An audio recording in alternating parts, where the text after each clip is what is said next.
wabarakatuh. Perkenalkan, nama saya Lehanti dengan NIM D02243515. Baik, di sini saya akan presentasikan hasil laporan akhir saya yang berjudul Analisis Jaringan Sosial Studi Struktur Penyebaran Hoaks di Media Digital.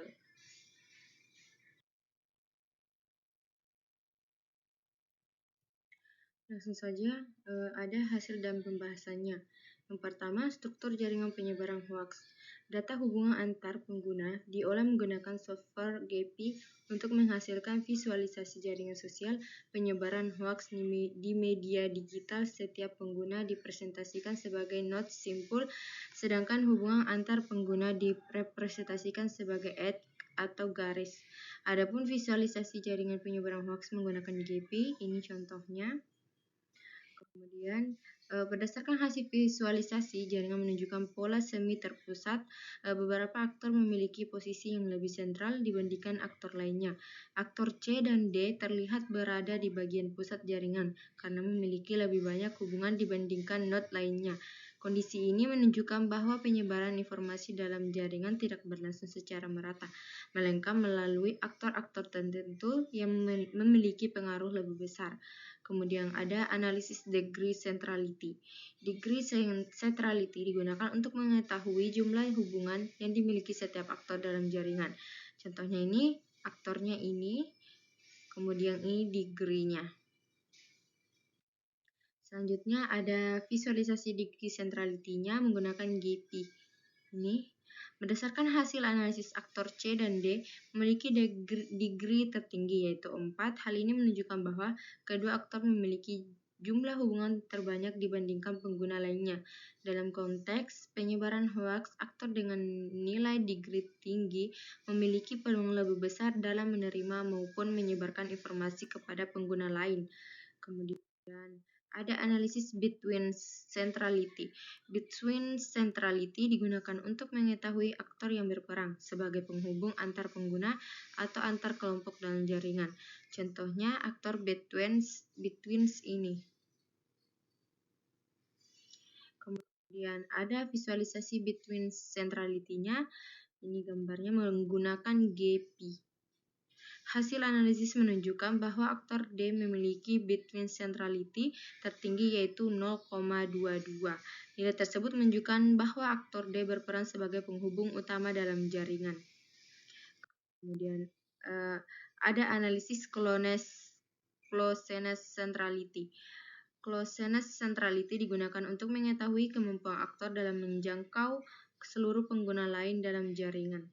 Contohnya aktor closeness-nya ini. Kemudian menggunakan visualisasi closeness-nya ini centrality menggunakan GEPI ini. Hasil analisis menunjukkan bahwa aktor D memiliki nilai closeness centrality tinggi yaitu 0,78. Hal ini menunjukkan bahwa aktor D memiliki jarak rata-rata yang lebih dekat terhadap seluruh pengguna lain sehingga informasi yang disampaikan dapat menyebar lebih cepat. Kemudian ada analisis kelompok dalam jaringan. Analisis modularity dilakukan untuk mengetahui kelompok-kelompok yang terbentuk dalam jaringan. Hasil analisis menunjukkan adanya dua kelompok utama. Kelompok 1 itu A, B, C, D. Kemudian kelompok 2 itu E, F, G, H. Keberadaan kelompok ini menunjukkan bahwa penyebaran hoaks cenderung terjadi melalui komunitas yang memiliki hubungan komunikasi lebih erat dibandingkan dengan pengguna di luar kelompoknya.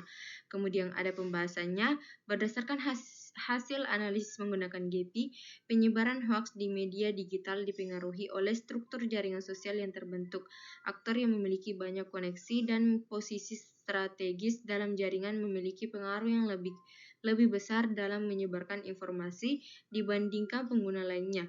Aktor C dan D menjadi pengguna yang paling aktif berdasarkan nilai degree centrality. Kemudian sementara itu aktor D menjadi aktor yang paling strategis karena memiliki nilai between centrality dan closeness centrality tertinggi.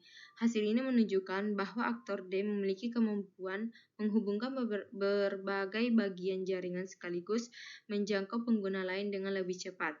Penelitian ini membuktikan bahwa penyebaran hoaks tidak terjadi secara acak. Penyebaran informasi sangat dipengaruhi oleh hubungan sosial yang terbentuk antar pengguna media digital.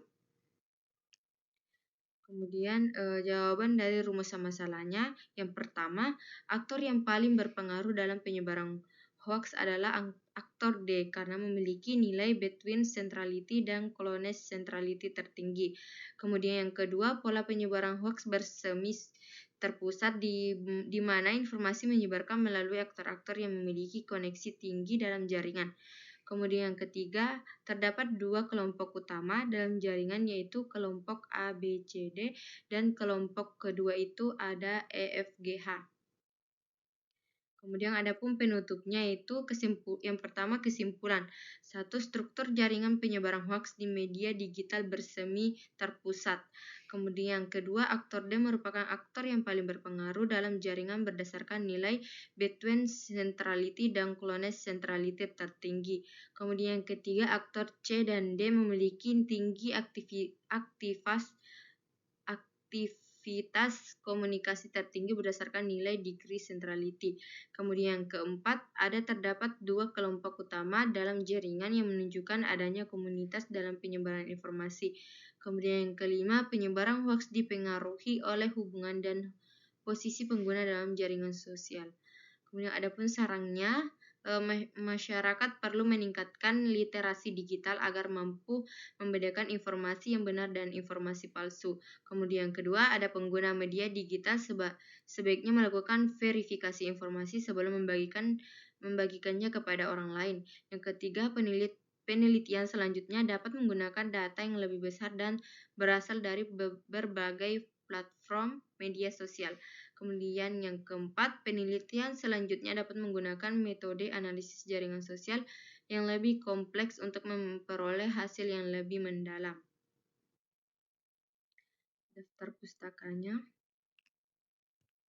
Kemudian ada lampiran data simulasi interaksi atau EDSC-nya. Ini. Kemudian daftar node-nya. Kemudian ada tabel centrality atau hasil simulasinya. Ini aktor decrease between closeness-nya. Degree, ini between-nya, ini closeness-nya. Kemudian ada interpretasi data. Yang pertama, aktor D memiliki nilai between centrality tertinggi sehingga menjadi penghubung utama dalam jaringan penyebaran hoaks. Kemudian yang kedua, ada aktor C dan D memiliki degree centrality tertinggi yang menunjukkan tingkat aktivitas komunikasi paling tinggi.